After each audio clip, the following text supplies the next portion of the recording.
Erev Shabbat, à l'autre Tafshin Pei Gimel, midrash très connu qui précède, qui introduit Parashat Ba'alotra, dit le midrash, Kevan Shera'a Aaron, Shekol HaNesiim Ekriv Chutz Minesio Shel Levi, lorsque Aaron a vu que tous les Nesiim de tous les Shvatim ont sacrifié un korban, sauf le Nasi de Lévi, alors il était triste, il a dit pourquoi est-ce que notre Nasi ne sacrifie rien? Amar, oi, malheur à notre Shevet qui n'a pas eu le mérite de pouvoir sacrifier un korban. Sur ça, lui répond Akadosh Baruch Hu, Ligdola mizu atametukan. Toi, tu auras encore plus grand, encore plus fort que ce que les Nessim ils ont reçu. Et c'est quoi? Beha'alotra et anerot. Les korbanot, nous dit le Midrash, kol zman shebeit hamikdash kayam em noagim. Mais après, une fois que malheureusement le Beit Hamikdash n'est plus là, il n'y a plus de korbanot. Les bougies de la menorah, elles resteront illuminées à jamais. Alors évidemment, ça soulève tout de suite la question qu'a priori, le din des Neirot et le din des Korbanot, il est pareil. Une fois qu'il n'y a plus le Beit HaMikdash, il n'y a plus la menorah non plus. Bizarre. Comment ça se fait que le Midrash nous dit que la menorah, elle continue à illuminer malgré l'absence du Beit HaMikdash, tandis que le Korbanot, ce n'est pas le cas. Alors le Ramban, Bémet, il pose cette question un peu différemment. Il dit, si déjà, de toute façon, Aaron n'aura pas les Neirot, comme on le voit, alors en vérité, Akadosh Baruch Hu, il aurait pu lui dire d'autres choses. Il aurait pu lui dire, par exemple, Ktarat Ketoret, Ifnai Velifnim, c'est que le Kohen qui peut le faire. Ça aussi, c'est pas mal. Pourquoi est-ce que Akadosh Baruch Hu lui a donné Davka, la Avoda des Neirot? Si déjà, de toute façon, les Neirot n'aura plus lieu une fois qu'il n'y a plus Beit HaMikdash, comme ça demande le Ramban. Alors, Bémet, il ramène la chaîne de Rabbeinu Nissim Gaon, le Megillat Starim qu'il a trouvé, Rabbeinu Nissim Gaon, c'est le Ramban, il rapporte, il dit comme ça. אמר לו הקדוש ברוך הוא למשה, דבר אל אהרון ואמרת אליו, יש חנוכה אחרת שיש בה הדלקת נרות, ואני עושה בה לישראל על ידי בניך ניסים ותשועה, וחנוכה שקרויה על שמם. La Hanouka Mizbeach qu'on connaît de Parashat Nassau, c'est une première Hanouka, mais il y aura une deuxième Hanouka qui aura lieu beaucoup plus tard, et qui amènera une deuxième Adlakat Neirot. Ça, c'est Hanouka Beit Hashmonai. C'est la raison pour laquelle Hanouka Mizbeach, Zot Hanouka Mizbeach, elle est proche de Parashat Be'alotcha et Neirot. Et donc le remez qu'Akadosh Baruch Hu a donné à Aaron à Cohen quand il lui a dit Gdola Mizu, les Gdola Mizu Atam Etukan, ton chel qui sera encore plus grand que les Korbanot Nessim, il ne s'agit donc pas de la menorah qui était au Beit HaMikdash, parce que celle-ci, comme on a dit à juste titre, n'est plus là pour l'instant, tant que le Beit HaMikdash n'est pas encore là. Mais il y a une autre menorah qui reste illuminée malgré tout, malgré la galoute, malgré l'absence du Beit HaMikdash, c'est la menorah de Monat Yemei Hanouka. Et ça, c'est ce que Kadosh Baruch Hu a donné à Aaron à Cohen. Alors évidemment, la question qui se pose, c'est très joli, c'est magnifique, ça veut dire que notre Hanoukia est quelque chose de tellement élevé. Mais la question qui se pose, c'est que l'Ichora, ce n'était pas seulement pour Aaron à Cohen, c'est pour tout le clan Israël. Non, chaque juif, il est chayav ben Hanouka, pas seulement Aaron à Cohen. Pourquoi est-ce que Gdola mizu atam etukan? Parce que Kadosh Baruch Hu, il a considéré ça, que c'est un cadeau qui est spécial pour Aaron à Cohen. Alors on va essayer de comprendre cela à travers un enseignement d'abord du Degel Machane Ephraim, sur la suite de notre paracha. Dans les Masaot, le clan Israël, la Torah nous dit 3 fois que le clan Israël a voyagé al Pi Hashem. Première fois, dans Perektet Pasuk Yulhet, la Torah nous dit al Pi Hashem Yis'ou b'nei Israël va al Pi Hashem Yachanu. Sur la bouche, c'est-à-dire sur l'ordre d'Akadosh Baruch Hu, le clan Israël voyagera, et sur son ordre, ils vont stationner. Après, à nouveau, dans Pasuk Raf, cette fois-ci c'est écrit à l'envers, al Pi Hashem Yachanu va al Pi Hashem Yis'ou. Sur l'ordre d'Hachem, ils stationneront, et sur l'ordre d'Hachem, ils voyageront. Et ainsi, à nouveau, dans Pasuk Rav Gimel, après avoir dit Oyomaim, Ochodesh, Oyamim, Alpi Hashem Yachanu, et Alpi Hashem Isaou. À nouveau, sur l'ordre d'Hachem, ils stationneront, et sur l'ordre d'Hachem, ils voyageront. Alors, tout d'abord, pourquoi est-ce que la Torah nous le dit 3 fois? On prit le principe que l'Israël ne bouge pas, ni ne stationne sans l'ordre d'Akadosh Baruch Hu. Et pourquoi ce changement? Pourquoi est-ce que d'abord on nous dit Alpi Hashem Yisou, Alpi Hashem Yachanu, et après 2 fois Alpi Hashem Yachanu, Alpi Hashem Isaou? Pour expliquer cela, Le Degel Marne Ephraim nous ramène un pasouk dans Tehillim qu'on dit tous les lundis, dans Shir Sheliom, à la fin. On dit Hu Yenahagenu Almut, Tehillim Memchet, Ibn Korach Mizmor. Hu Yenahagenu Almut, vous explique Rashi, c'est quoi Almut? Ki Adam Amanhig et Bno Katan Leat, comme un homme dirige son fils qui est petit, doucement. Vous explique le Marne Ephraim, au nom de Rabbi Yehuda de Piskiner, dans Gaon de son époque, dit qu'en vérité, Akadosh Baruch Hu, la façon dont il dirige le clan d'Israël, c'est comme un père apprend à son fils à marcher. Comme tout le monde le sait, quand un père il apprend à son fils à marcher, eh bien au début il le tient très proche, puis il essaye de plus en plus de le laisser indépendant, c'est-à-dire qu'il le tient de moins en moins. C'est comme ça qu'Akadosh Baruch Hu nous guide à nous aussi et nous apprend à marcher par nos propres forces. Almut, ça signifie alamot. Alamot, milachon alam. Alam, c'est un enfant, un petit enfant. Ainsi, Akadosh Baruch Hu, il est menahageinu almut. Il nous dirige comme un petit enfant, c'est-à-dire qu'il nous tient, et puis il nous tient un petit peu moins. Sauf qu'à la différence d'un père et de son fils qu'il apprend à marcher une seule fois pour toute sa vie, avec Akadosh Baruch Hu, c'est pas pareil. À chaque fois, à nouveau, il doit un petit peu nous tenir et un petit peu nous lâcher. Il y a le premier apprentissage, le Kadosh Baruch Hu nous apprend à marcher, mais après, il y a à nouveau, à chaque stade de notre vie, un moment où Kadosh Baruch Hu nous attrape un peu plus, un moment où Kadosh Baruch Hu nous attrape un peu moins. Dans quel sens ça s'applique dans notre relation avec Kadosh Baruch Hu? Kadosh Baruch Hu, de temps en temps, nous explique Del Marne Ephraim, nous donne un grand plaisir dans la Avodat Hashem. C'est les mitzvot, on sent on sent que notre âme elle s'élève, on sent qu'on fait quelque chose de beau, de kadosh. Le mitlaev tout seul, sans effort. Mais le plus souvent, en tout cas très souvent, ça dépend du niveau de chacun, on fait les choses comme ça, on tire un peu la charrue. Pas toujours facile, ça ne vient pas tout seul. On doit faire des efforts pour se lever, on doit faire des efforts pour arriver à l'heure à la tefila, on doit faire des efforts pour étudier, on doit faire des efforts dans toute notre avodat Hashem. Première fois qu'Akadosh Baruch Hu, il veut nous faire tenir, alors il nous tient très très fort. Il nous fait voyager de lui-même. Ça, c'est la première itlahavut, premier enthousiasme qu'Akadosh Baruch Hu nous donne. Après, Alpi Hashem Yachanu, Akadosh Baruch Hu nous donne cet ordre. Nous, on reste, on stationne, mais dans la mesure où on stationne, pas que Chas Veshalom, on reste sans rien faire. On stationne dans la mesure où on doit travailler malgré le stationnement de notre enthousiasme. Bien qu'Akadosh Baruch Hu n'est plus là pour nous donner cet enthousiasme, malgré tout, c'est nous-mêmes qui devons continuer à travailler, même si on est dans un état d'esprit qui est un peu moins élevé que lorsque Akadosh Baruch Hu nous avait donné cette piqûre de Hitlahavut. La raison pour laquelle Akadosh Baruch Hu nous le dit deux fois, Alpi Hashem Yachanu ve Alpi Hashem Isaou, c'est parce que c'est comme ça dans chaque stade de la vie. À chaque fois où on avance, eh bien c'est comme ça. Alpi Hashem Yachanu ve Alpi Hashem Isaou. Des fois on stationne, des fois on avance.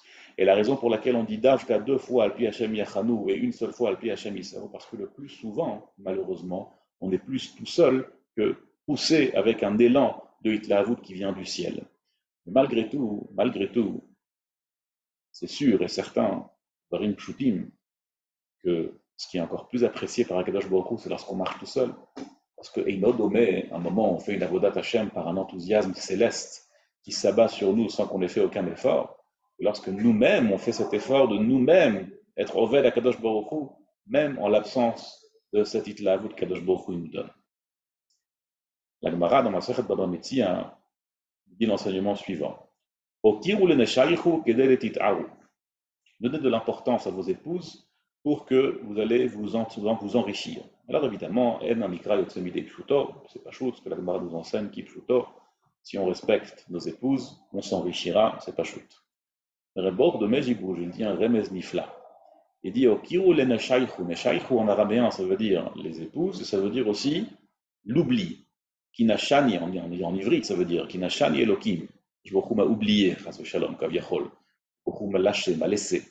Ainsi, au Kiru le Neshaïchou, donnez de l'importance à vos moments délaissés, à vos moments où Kadosh Baruch Hu Kaviachol vous a laissé, qui est Ichidetit Atru, pour que vous puissiez vous enrichir. C'est-à-dire, les moments, en vérité, où Akadosh Baruch Hu nous laisse marcher un peu tout seul, ce sont les moments qu'on doit le plus chérir, parce que c'est là où notre Avodat Hashem est beaucoup plus apprécié. C'est la raison pour laquelle la Torah nous répète à deux reprises, Alpi Hashem Yachanu va Alpi Hashem Isaou. Tandis que Alpi Hashem Isou va Alpi Hashem Yachanu, la Torah nous le dit seulement une seule fois. Parce que ce que Akadosh Baruch Hu apprécie d'autant plus, c'est l'effort qu'on fait, même dans les moments de Chanaya, même dans les moments de Nashani, de Nashaïch. Akadosh Baruch Hu a promis à Aaron à Cohen de lui donner Ner Hanouka. Il le Shem Ishmuel, au nom de son père, Avnei Nezer, que la Avodat à Lévi'im et la Avodat à Kohanim étaient fondamentalement différents. Si la Avodat des Kohanim, on voit à l'œil nu, ce sont des Avodot qui sont directement célestes, qui sont bilemar lemata, qui viennent du haut vers le bas. Par exemple, les korbanot, le feu que beaucoup faisait descendre d'en haut, tous les nissim veniflaot, tout ce que les Kohanim faisaient autour des sacrifices, tout ça, ça se voit à l'œil nu que ce n'est pas une itaruta de lemata, ce n'est pas quelque chose qui vient du bas, c'est quelque chose qui vient directement du haut. On dit que la Vodat Aleviim, qui était Shira, l'essentiel de la Vodat Aleviim, c'était le chant. Le chant, c'est au contraire une itlahout qui vient d'en bas, ni les mata, les mala, du bas vers le haut. Et il est, Aaron Cohen, lorsqu'il a vu que les Lévi'im ont une avoda qui va tenir sur le long terme, pas comme les korbanot, qui eux vont s'arrêter après la destruction de Beit HaMikdash, jusqu'au moment où il sera reconstruit Bimei Rabbi Ameinu. Il a vu qu'il y a une avoda qui restera pendant toute la galoute. Alors peut-être pas sous forme de shira, mais en tout cas sous forme de avoda de l'emata lemala, une avoda qui vient du bas vers le haut. Tandis que la avoda de Kohanim, qui est celle qui vient toujours milemala lemata, c'est toujours un travail qui vient du haut vers le bas. Alors il dit Aaron à Kohen, moi j'aurai plus rien une fois qu'il n'y aura pas le Beit HaMikdash. Omer lo HaKadosh Baruch Hu, non, toi aussi tu auras une avoda de l'emata lemala. Et la Gemara dans Masechet Yoma, on a Dal Moudbet, dit quelque chose d'incroyable. Il dit la Gemara de Masechet Yoma, Hadlaka lav avodai. L'allumage de la bougie, ce n'est pas considéré comme une avoda. Et pourquoi? Nous explique le Avnei Nezer. Parce que ce n'est pas une avoda de Kohanim. Les Kohanim, ils ne travaillent pas comme ça. Les Kohanim, ils ne travaillent pas du bas vers le haut. Be'alotra et anerot, quand tu feras monter les nerot. Ça, ce n'est pas un travail qui est typiquement de Kohanim. Ça, c'est un travail de Lévi'im. Shira, mitlahavut, qui vient du bas, lorsqu'on s'enthousiasme nous-mêmes pour la Avodat Hashem, quelque chose qui vient de ce monde-ci. Mais les Kohanim, c'est quelque chose de complètement différent. Les Kohanim, ils ont une avoda qui reçoit en cadeau directement d'Akadosh Baruch Hu. Itaruta de lemala. Par conséquent, Adlakat Anerot, qui est une avoda qui, elle, vient du bas vers le haut, Be'alotra et Anerot, ça c'est une avoda qui n'appartient pas au Kohanim. C'est la raison pour laquelle Adlaka lave avoda. La raison pour laquelle la plupart des avodot Kohanim étaient cachés, comme la Gemara nous dit dans la Masechet Yoma Daf Mem Daled, que Toret, elle était Bechashai, elle était Mechaperet avoda Shon Arabe, c'était Bechashai, c'était caché. C'est que justement, toute avoda qui vient du ciel, tout ce qui vient d'Akadosh Baruch Hu, milemala lemata, qui vient du haut vers le bas, doit être caché des Mekatrigim. Si ce n'est pas caché des Mekatrigim, alors les Mekatrigim peuvent se mettre dessus. Toutes les forces du mal peuvent s'abattre sur un cadeau qui vient du ciel, sur un cadeau qui vient d'Akadosh Baruch Hu. Tandis que toutes les avodotes qui viennent de lemata à lemala, là-bas les Mekatrigim, ils n'ont rien. Ils n'ont aucune achiza, ils n'ont aucune possibilité de l'attraper. C'est la raison pour laquelle dans la galoute, où là-bas on n'est plus caché justement, on n'est plus protégé, on n'a plus aucune avoda qui vient directement de l'emala à l'emata. Toutes les avodotes qu'on a, c'est seulement milemata l'emala, ça vient seulement du bas vers le haut, il n'y a plus d'avodote qui vient du haut vers le bas. Ah, il nous dit le Shem Mishmuel, on a un cadeau qui s'appelle Shabbat. Et Shabbat, c'est quelque chose qui est forcément milemala l'emata. Shabbat, c'est Mekora Bracha, c'est la source de toutes les bénédictions. En vérité, nous explique le Shem Shmuel qu'en galoute, on ne peut avoir aucun travail qui vient milemal le matin, comme on l'a dit. Parce que galoute, milachon galouille, c'est un gilouille. Et donc, puisqu'on est complètement mégoulé devant les Mekatrigim, on ne peut pas recevoir de cadeau du ciel. Aval, Shabbat, comme nous dit la partie du Zohar, on lit dans Kigavna, on dit comme ça. que Kulon Arkin, Shabbat, il n'y a pas de shlita de chitzonim. Les chitzonim ne peuvent pas avoir de achiza sur Shabbat. Et bien que tout vient d'Akadosh Baruch Hu, cette matala de Shabbat, elle vient directement d'Akadosh Baruch Hu, comme on dit, Kulhon, Mitatrin, Benishmatin, Chadetin, Akadosh Baruch Hu, une nouvelle neshama, c'est un travail qui est typiquement du haut vers le bas. Malgré tout, Kulon Arkin Mina, tout le monde se sauve de Shabbat Kodesh, tous les mauvais esprits, tous les mauvais côtés, tous les Mekatrigim se sauvent de Shabbat et ne peuvent pas l'attraper. Par conséquent, Shabbat, c'est quelque chose de spécial, c'est un Yotse Minaklal. Mais tout le reste des Avodot, tout le reste des travaux qu'on fait pour Akadosh Baruch Hu, ça vient justement Bilemat Alemala, et ça peut être Chal même pendant la galoute. Ner Chanouka, c'est ce qui représente le mieux cette Avoda. Ner Chanouka, dit Akadosh Baruch Hu à Aaron, je vais te donner un cadeau à toi, aux générations futures, et pas seulement au Kohanim, mais à tout le clan d'Israël. Et tout ça, ça viendra par ta force. Alors qu'Akadosh Baruch Hu a donné ce cadeau de Be'alotcha et Anerot, une nouvelle sorte de Avoda, Avodat Kohanim, Avodat Kodesh, Lifnaim et Lifnim en tout cas, qui était celle de Adlakat Anerot, qui n'était pas considérée comme une Avodat Kohanim, et qui justement pouvait être distribuée à tout le clan d'Israël. Akadosh Baruch Hu a amené un chidouche. Même pendant la galoute, on allait pouvoir continuer à servir Akadosh Baruch Hu, milemata lemala, du bas vers le haut. Quelque chose qui n'aurait peut-être pas existé si on n'avait pas reçu ce cadeau de Be'alotcha et Anerot. C'est la raison pour laquelle Ner Chanouka, il est kasher davka le mata me'asara. Le mata me'asara, c'est Reshut Arabim. Le ma'ala me'asara, c'est plus Reshut Arabim, c'est Makom Tour dans Reshut Shabbat. Et donc, davka, Makom le mata me'asara, davka moins de dit fachim, là où il y a Reshut Arabim, là où tous les chitzonim, tous les mekatrigim, ils peuvent s'attraper à cette avoda, eh bien c'est davka là-bas où on allume Ner Chanouka, davka là-bas où on est protégé parce que c'est une avoda qui vient justement milemata lemala, itaruta de lemata, itorerut qui vient d'ici bas. Shabbat, milachon boshet. Shabbat, c'est les mêmes lettres que boshet, la honte, parce qu'on a honte de recevoir un tel cadeau. Mais tout le reste des avodot, on n'a pas de boshet. Tout le reste des avodot qu'on fait à Kadosh Baruch Hu, c'est quelque chose qui vient, milemata lemala, et qui là-bas, au contraire, on est très fiers de pouvoir faire ces avodot.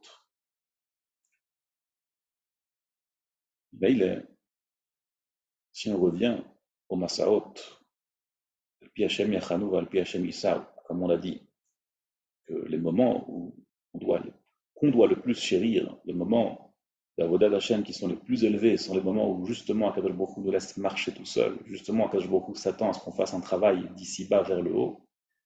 Ça, c'est la leçon qu'Akadosh Baruch Hu nous enseigne dans Be'alotcha et Anerot. Akadosh Baruch Hu donne ce cadeau à Aaron HaKohen. Même toi, le moment le plus élevé, c'est Be'alotcha et Anerot, quand ton travail vient d'en bas. Dans le Zohar HaKadosh, c'est Mevoar, dans Parashat Lech Lecha, que le ciel ne se réveille jamais si on ne s'est pas réveillé ici-bas. Et on retrouve ça depuis Avraham Avinu. Avraham Avinu, il s'est réveillé, et donc Kadosh Baruch Hu, il s'est réveillé vers lui. Si Avraham Avinu ne se serait pas réveillé, Kadosh Baruch Hu, il l'aurait laissé comme ça. Et ainsi, quand Kadosh Baruch Hu, il voit que nous, on se réveille à chaque niveau, comme le pasuk dans Mishlei nous dit, si on réclame la chokhma d'Akadosh Baruch Hu comme de l'argent, comme des trésors, alors c'est là où on comprendra réellement Yirat Hashem. Comme dit l'Agmara de Masechet Makot. Ainsi, lorsqu'une personne comprend que tout ce qu'on a, tout notre trésor, c'est notre chipous, notre travail personnel, même si c'est dur, et davka parce que c'est dur, c'est le plus grand cadeau que Kadosh Baruch Hu nous a donné, alors c'est là où on verra tous les trésors cachés que Kadosh Baruch Hu il garde pour nous. Ça aussi, c'est le remez des Chatzotzrot. À chaque fois qu'on commençait un massa, utka'atem b'chatzotzrot, tariu, c'est une droit, la Torah nous dit. C'est quoi la droit? Droit, c'est deux choses. Droit, d'une part, c'est droit melechbo, c'est la réout, la proximité, l'amitié qu'on a avec Akadosh Baruch Hu, d'une part. Dans une autre traduction de droit, c'est aussi teroem beshevet barzel, dans Teilim bet. Teroem bilashon ra'a, il les frappera un coup. C'est-à-dire, davka quand c'est difficile, c'est là où il y a la droite melechbo. Davka, dans les moments où on est très très bas, itaruta delemata, Milemata lemal, à la voda qui doit venir du bas, de Reshut Arabim, Dav Kalaba, ou Troat Melchbo. Ça, c'est aussi le remez qu'on apprend des Chatotzrot avant chaque massa. Iratzon, Bessiat Dishmaya, Mizrat Hashem, qu'on soit à la hauteur de cette avoda qu'Akadosh Baruch Hu attend de nous, de ce cadeau qu'Akadosh Baruch Hu a donné à Aaron, à Cohen, Mimeile, à tout le clan d'Israël, et qu'on puisse très prochainement rallumer la menorah, cette fois-ci, dans le Kodesh. Baltou, le Shabbat Shalom.